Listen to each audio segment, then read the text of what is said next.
Okay, good afternoon. Thank you very much for coming. And thank you, Juliana, for the very interesting paper and for doing quite a bit of work for me. So I'm going to talk about paternalism as well. And I want to start by talking about lunch. So if you had lunch downstairs and you grabbed one of those boxes, you ate your sandwich, and you probably saw that there was also a cookie inside. And well, somebody could have decided to take that cookie away. But John Lees probably did not want to be a paternalist. So you had an option to eat some fruit. You had the option to eat the cookie. And we could easily do a survey among you, the conference participants. And we could find out whether you did want to have that freedom to eat your cookie, and whether some of you might even have a little bit of regret, or think that that was perhaps a test of that capacity to resist temptation, as Juliana alluded to in her presentation. So I want to talk about the possibility that sometimes we do want our options to be reduced, and we do want menus or catalogs which include fewer items and which do not maximize the number of options. So the very broad question that I want to put on the table is, if it is true that in many situations we face choice overload, and if there is such a thing as too much confusion, then why do choice architects not engage in some type of help, assistance, simplification?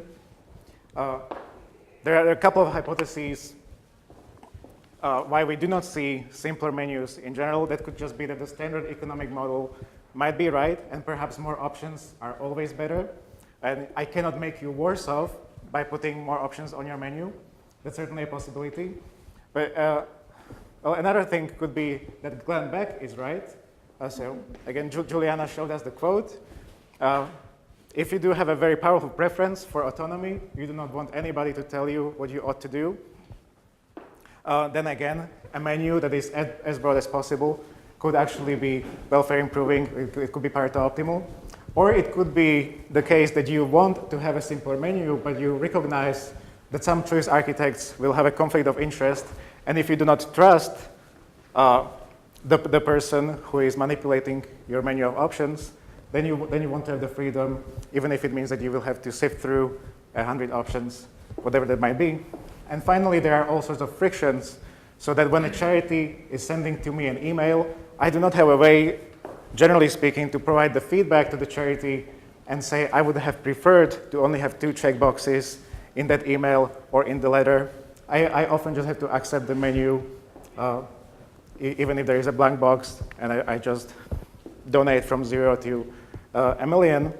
But on the other hand, there are situations where you actually can provide a feedback to your choice architect. So when you visit your friend, you can tell them that they should not be offering you 20 drinks when you visit them. You can perhaps ask, just give me 2 choices.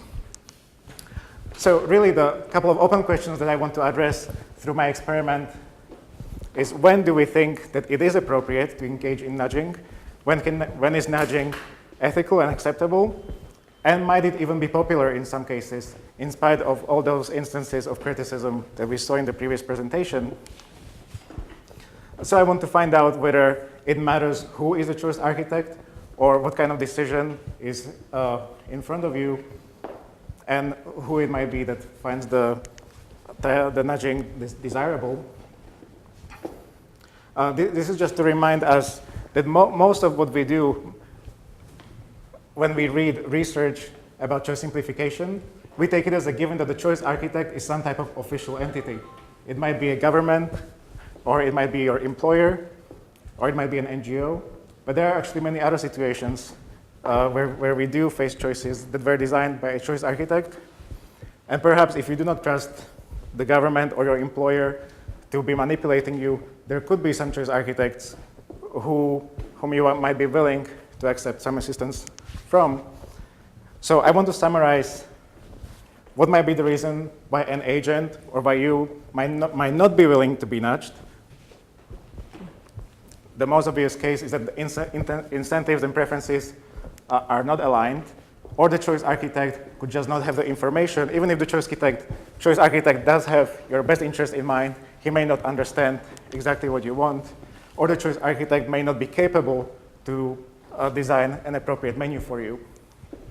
So only if all these layers of problems are eliminated, you might imagine that a choice architect who is simplifying the menu might have the ability to choose appropriately for you. So that's exactly what I want to do in my experiment. I want to remove the possibility of a conflict of interest. I want to equalize preferences. And I also want to assume in my experiment that the choice architect does have the expertise and is capable of designing an appropriate menu or catalog. So in my hypothetical scenarios that I designed, I say that you have just done a careful research and you want to help either a friend or a stranger. So I will be manipulating the identity of the person who might be receiving assistance from you. And I will also be assigning people randomly to a treatment so that the person receiving assistance might either be shopping for a car or a credit card. So these shopping decisions might be somewhat complicated and some type of assistance might be appreciated in this type of situation. So just to summarize the experiment, I recruit about 1,100 people through Mechanical Turk, and I assign the people to one of the 4 treatments. So they will be either choosing for a friend or for the following customer.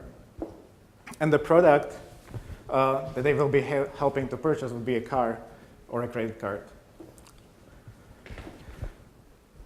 And in one of the treatments, where I say, imagine that you have done a careful research about credit cards, you have chosen a credit card that is appropriate for you, and you want to help the next customer, I also provide some extra incentive for those people who give me the most thoughtful reason for the way they design the catalog. And just to show you what the catalog looks like, this is the scenario. And I always, regardless of the identity of the next person and regardless of the product, I always give the option that the menu that you give to your friend or the next customer might include all 50 options, so all 50 cars that you have seen, or all 50 credit cards. So again, just to repeat, the hypothetical scenario is you have done careful research and you have purchased a car or you have selected a credit card. And now if you are in treatment 1, the scenario continues. Your friend is also interested in buying a car. Your friend is similar to you and values similar features, so the preferences are aligned, incentives are aligned. You want to help your friend to make a good decision. So how many options would you show to your friend? And also assume that your friend will not be aware that you are manipulating the catalog. So the 4 options for each subject is show all 50 models and do not do anything to the catalog. Option number 2 is show all options in the catalog, but also highlight what you believe are the 5 best options. Option 3 is pre-select 5 options and do not show 45 options, which you do not believe are appropriate for your friend. Or just show a single best option to the person who will be making the purchasing decision. So to summarize, the choice architect can be fully libertarian and not even engage in any type of nudging. Do not highlight any option. That would be option number 1. There could be a libertarian paternalist who preserves the whole choice set, but also provides some additional information, provides the nudge, and highlights the best options.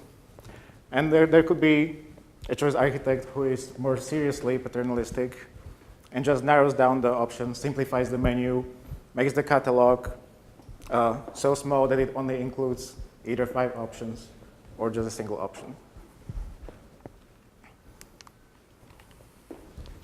So let's just look at whether it is the case that when people are choosing a menu for somebody else, do they want to typically reduce the number of options from a large type of choice set?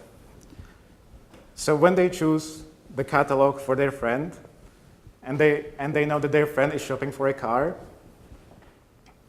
then more than 7 out of 10 respondents say that 50 options is too much. I would show them a smaller menu, so that would include either 5 or 1 card.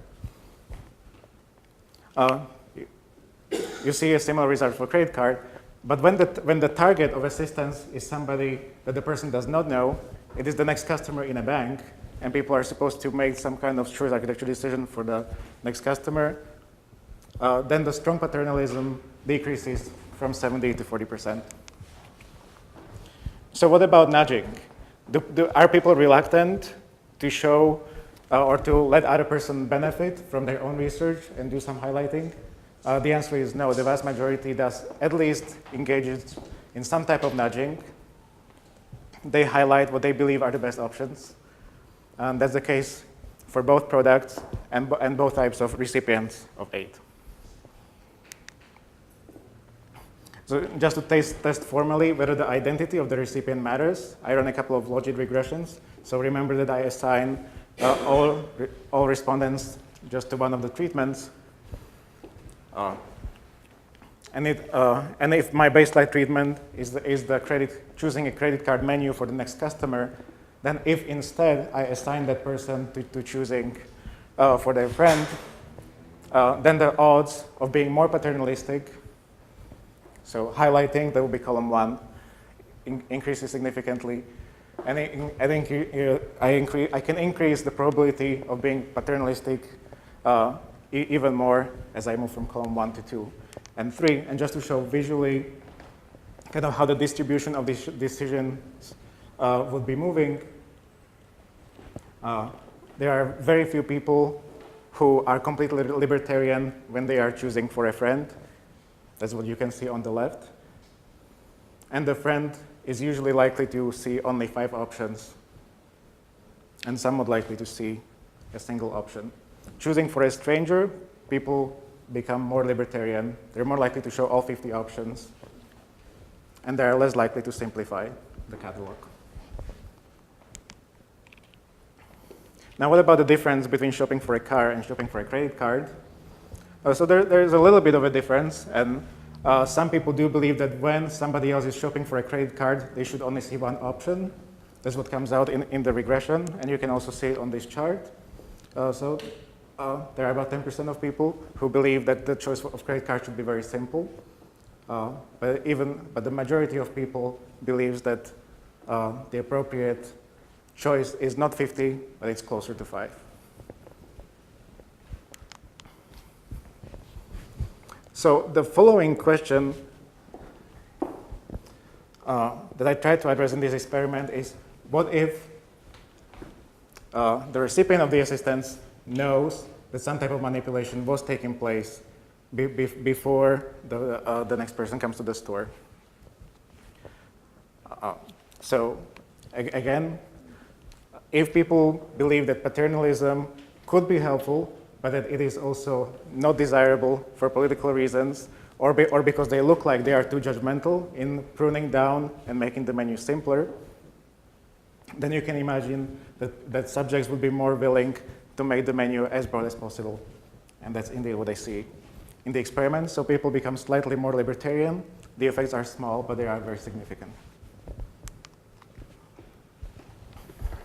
I also want to mention a couple of recent papers on the popularity or desirability of nudges. So it turns out that it matters whether you believe that the choice architect who is proposing a policy is the same political party as you are. And then there are also recent results from Arad and Rubinstein from Germany, US, and Israel, showing that people do not like paternalistic policies, and they do not like nudging in the case when information campaigns are available. So just to summarize, the purpose of this paper was to show that there is empirical evidence in favor of existence of a preference for nudging. The majority of subjects in my online experiment say that they would like to make the menu simpler for the person who will be making a similar purchasing decision after them.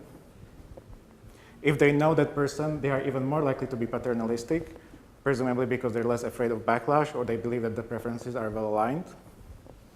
And moreover, everybody is less likely to receive help if the choice architecture task is public, and if the friend knows that his choice set was manipulated, he is less likely to receive help.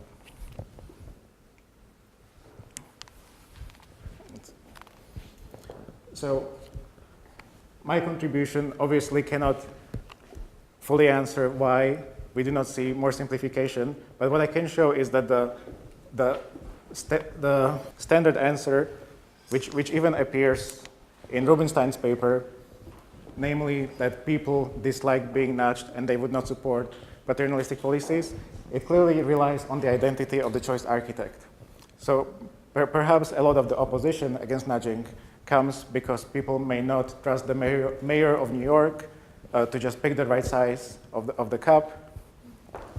But if the choice architect is somebody who is trusted, then it looks like that the simplification and assistance and nudging, they can be fairly popular. I also have just a couple of quotes from the respondents that I can show you.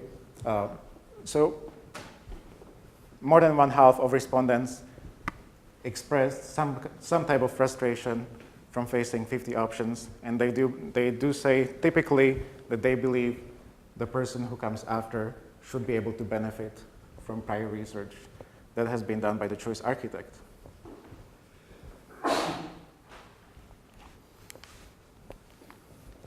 So, however, of course, you do have a quite significant fraction of respondents who say that you should show as many options and as much information to the decision maker as possible. You can possibly try to help them by highlighting the most attractive options. But I do see quite a few people who say, make the decision maker free to choose what is best for him or herself. So, thank you. I would be glad to answer questions.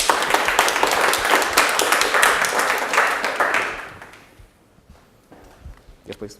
Yeah, there was a big article recently about Netflix and decision paralysis in terms of letting people download unlimited things to their computer and then ultimately not watching movies because they had too many choices. So basically Netflix, that story is now out in the public domain, and they defended their stance basically by citing choice paralysis. In that case where it's now become that public and it's sort of a consumer good, what would you suggest should be their communication strategy going forward for why it's a benefit to people? Now look, in the case of a product where people have a lot of experience, they can probably judge quite well whether as repeat subscribers to Netflix, they have enjoyed the way that those options were presented. And I assume that many consumers would be upset about any type of change in Netflix presentation. So Netflix should probably be careful in framing their decision by saying we have removed the option to download. It doesn't sound like that's the best way to put it. A better way might be we did not introduce an extra option to you because we want your viewing decisions to be smooth. That is a great example. Yes, please. Have you looked at all to see if these results are kind of symmetric? Like what if you flipped it, instead of I'm giving my input to a friend or a stranger, what would I want a friend or a stranger to do for me if they were making that choice? If they could restrict my choice set? No. That would be like an interesting combination of what Julian That is a natural second step. I agree completely. And my experiment does not answer. I can only extrapolate the preferences that if I believe my friend is similar, and if I believe that my friend will appreciate this type of menu, then there is, we can speculate, there is some kind of symmetry, but Juliana's work is really better placed to answer how would the recipient feel knowing that he or she was deprived of some choices. I do not have an exact scenario. They will answer your question. Would be great next step. Yes, please. I sort of wonder if people were thinking of themselves, because you said to think of a friend who has the same preferences as you, right? And so I'm sort of wondering, so we have evidence that people think they're smarter than the average person. Do people think they're smarter than their friends, or whether their friend is smarter than the average person? If you were to do a follow-up, maybe you could ask some things along these lines. No, absolutely. Thank you for saying that. I think that the way I present this scenario, that is just one way to gauge what is the popularity of this type of measure. If I'm willing to do this for somebody else, I probably believe that is desirable in general. But that happens like from the South is usually pretty bad bias, mental capacity, and a friend would be close to that because friends highly individuate, highly humanize, you know your friend, and then an average person would be lower down.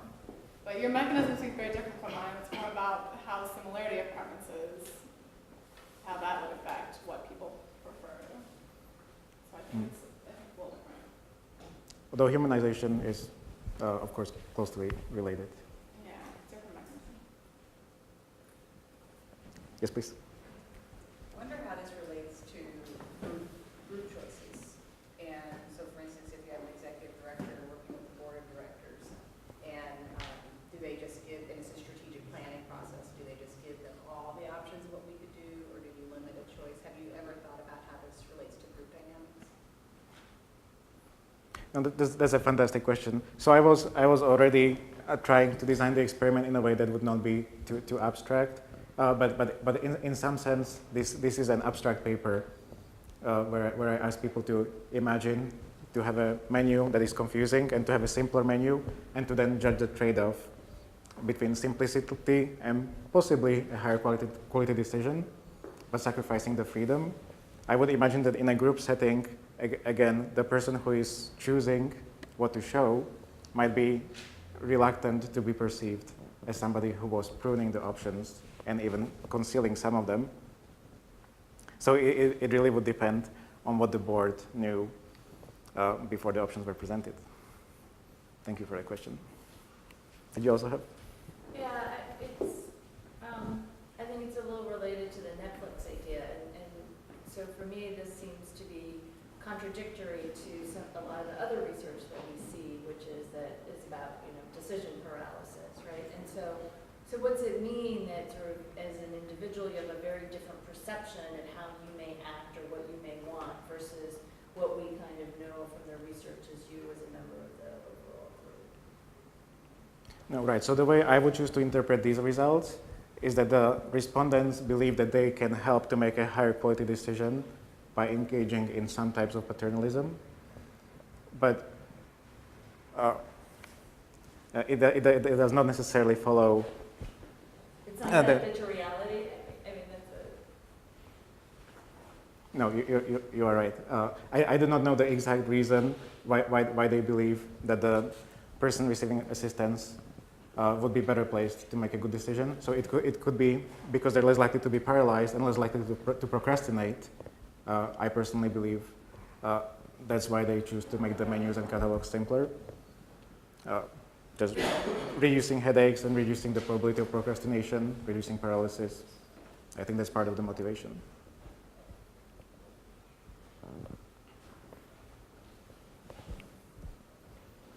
Great. Thank you very much.